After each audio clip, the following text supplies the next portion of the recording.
ये कहानी है एक छोटे से गांव की, जहां एक संयुक्त परिवार प्यार और रिश्तों के सहारे जीता था। एक छोटे से गांव में एक संयुक्त परिवार रहता था। परिवार के मुखिया थे रामदास जी। उनके 2 बेटे थे, मोहन और सोहन। दोनों भाइयों की शादी हो चुकी थी। मोहन की पत्नी का नाम था सीमा और सोहन की पत्नी का नाम था रीना। सीमा और रीना आपस में देवरानियां थीं। सीमा स्वभाव से बहुत शांत, समझदार और मेहनती थी। वो सुबह जल्दी उठकर घर का सारा काम खुशी खुशी कर लेती थी। सास ससुर की सेवा करना उसे अच्छा लगता था।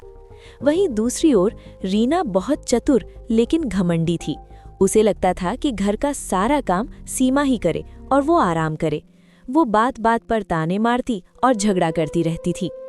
शुरुआत में सब कुछ ठीक था, लेकिन धीरे धीरे रीना की आदतों से घर का माहौल बिगड़ने लगा।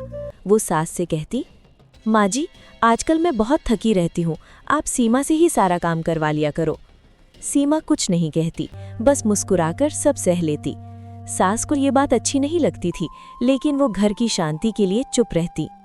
एक दिन रीना ने जानबूझकर रसोई में रखा घी गिरा दिया और सास से बोली, माँ जी, ये सब सीमा की लापरवाही है।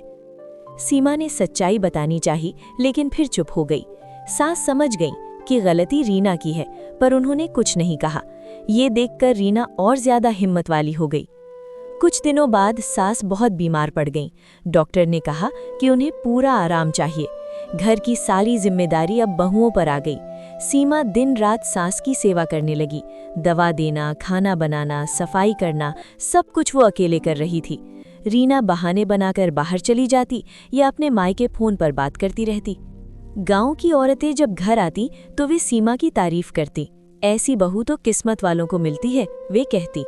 ये सुनकर रीना को बहुत जलन होती। वो सोचती, सबकी नजरों में मैं ही गलत क्यों बन रही हूँ। एक दिन सास ने सबको बुलाकर कहा, अब मैं ठीक हूँ और मैंने सब कुछ देख लिया है। इस घर को संभालने वाली सीमा है।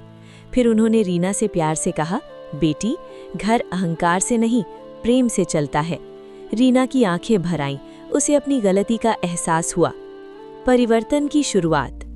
रीना ने सीमा के पैर पकड़ लिए और बोली, भाभी, मुझसे बहुत बड़ी गलती हो गई, मुझे माफ कर दो।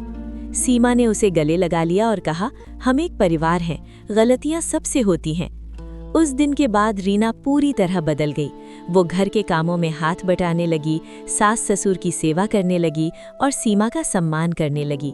अब घर में फिर से खुशियां लौट आईं। दोनों देवरानियां मिलकर घर को स्वर्ग बना देती थीं। गांव में लोग उनके परिवार की मिसाल देने लगे। रामदास जी गर्व से कहते, हमारे घर की शान हमारी बहुएं हैं। कहानी की सीख।